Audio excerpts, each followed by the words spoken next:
So I want to share with you what I call the kingdom keys for success. We are about to go through some crisis in this country and every country. Some of you will lose your job. Some of your business will collapse. Some of you will have downsizing and right-sizing. Some of you will have problems trying to keep your house. And some of you are going to actually lose your capacity to generate income. And I've been sent here by God, perhaps just among the other leaders, to tell you, look, if you're going to make it through the crisis, you have to focus on management.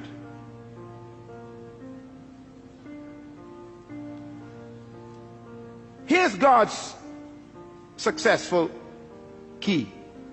Genesis 1:28 says these words, and the Lord blessed them, and God said unto them, be fruitful and multiply and replenish the earth and subdue it, and have dominion over the fish of the sea, the fowl of the air, and over every living thing that creeps upon the ground.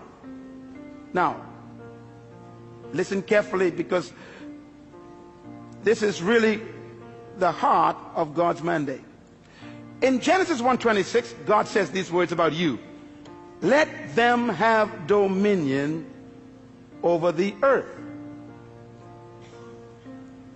In Genesis chapter 1 verse 28, God tells us how to do it.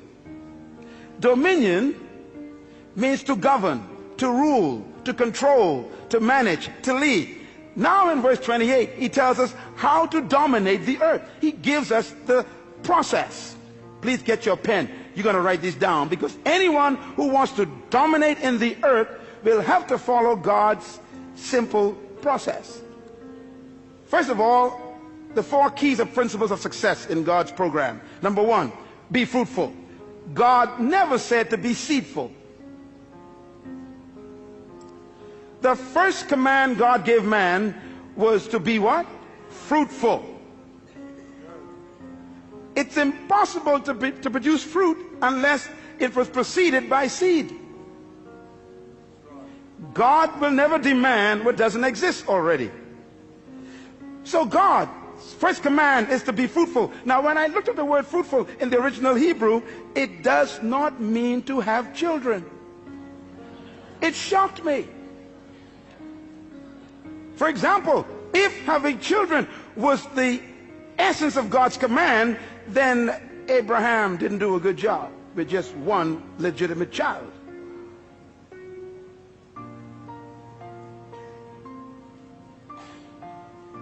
The word fruitful, write it down, it means productive.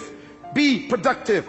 God's first command to humans is be productive. That means produce something. Poverty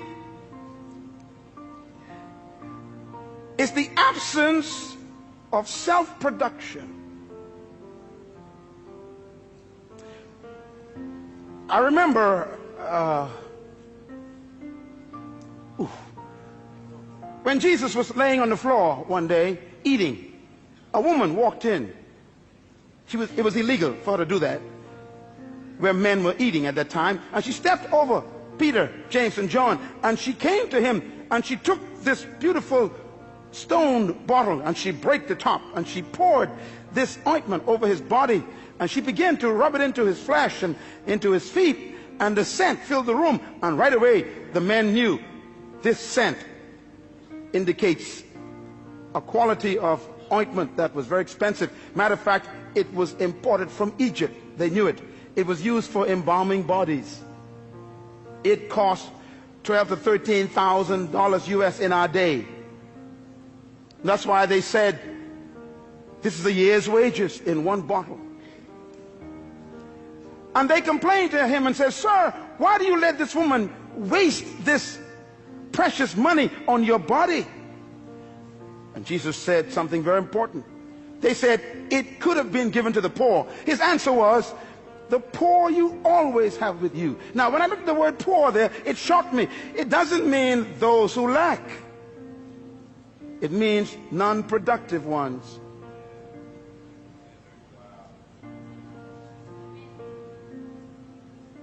The first command of God is produce. Poverty is when you stop producing. And by the way, stay with me here. God said to Adam, be fruitful. God never gave Adam a chair or a table. He hid them in the trees.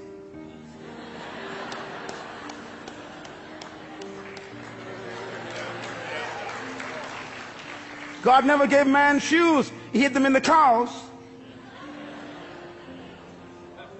God never built a building before. He hid the buildings in the dirt, in the concrete. He hid the cars in the ore, in the mountains. Be fruitful. Be productive. The future of Australia is not in America or England. It's in Australia. The capacity to produce is right here. Poverty is a lack of creativity, not a lack of resources. There is no crisis except a crisis of creativity. No money has left the planet.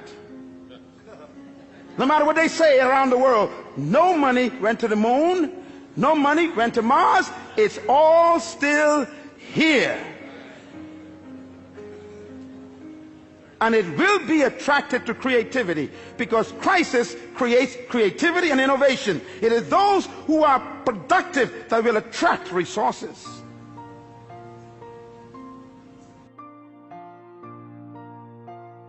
Is multiply. Multiply means to reproduce what you produced. If you follow any successful company, you know, I was driving here a moment ago and I just saw McDonald's. And McDonald's is far away from its original headquarters in Orlando. And it's amazing, when you go to McDonald's in any part of the world, it's the same burger. McDonald's has discovered God's program more effectively than the church. First of all, you what? Produce. Everybody say produce. In other words, you produce something. You produce one good item. McDonald's produced a product called Big Mac. You cannot find the Mac anywhere else. That's their fruit. But having a good product, you will still die of starvation. A good idea doesn't make you wealthy or successful. You got to be able to move to stage number 2. Multiply. Reproduce it. McDonald's have to develop a system that can produce 1 billion burgers every single month. And it's the same Big Mac.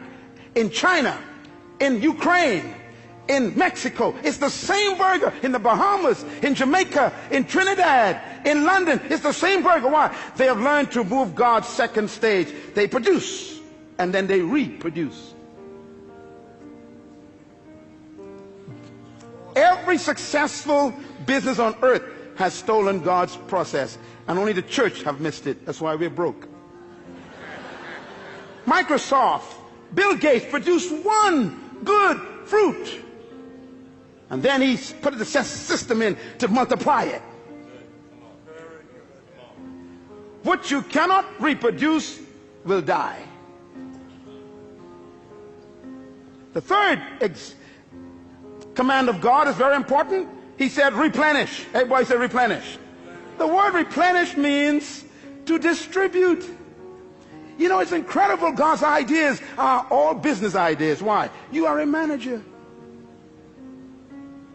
No matter how good your product is, and no matter how many times you reproduce it, nothing can destroy a company faster than dead inventory. Come on, businessmen, talk to me. You can have the best product in the world in the warehouse and still die of starvation. You must move to the third level of success, and that is distribution. This church was not built by God just to become a good product. He wants to reproduce this 1,000 times in the city. And then he wants to distribute it to other nations of the world.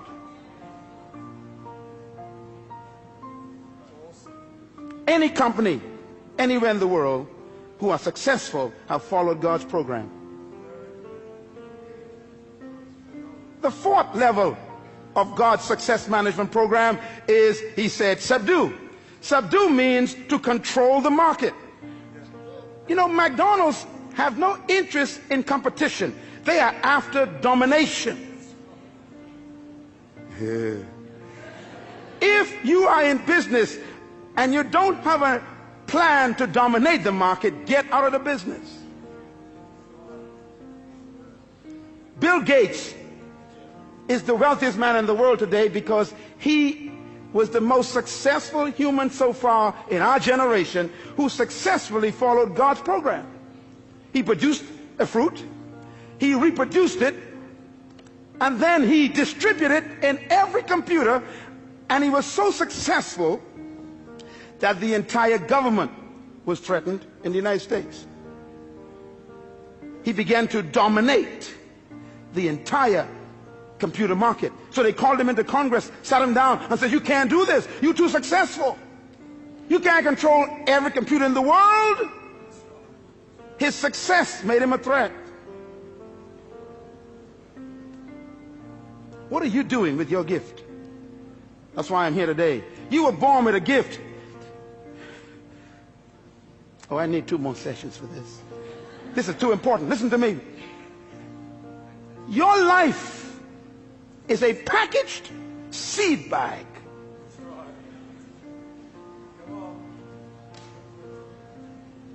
Subdue, control. And God says if you follow these 4 principles, be fruitful, produce your gift, your product, multiply, reproduce it, replenish, distribute it, subdue, control the market, the result will be dominion. Dominion, therefore, is not a pursuit, it's a result.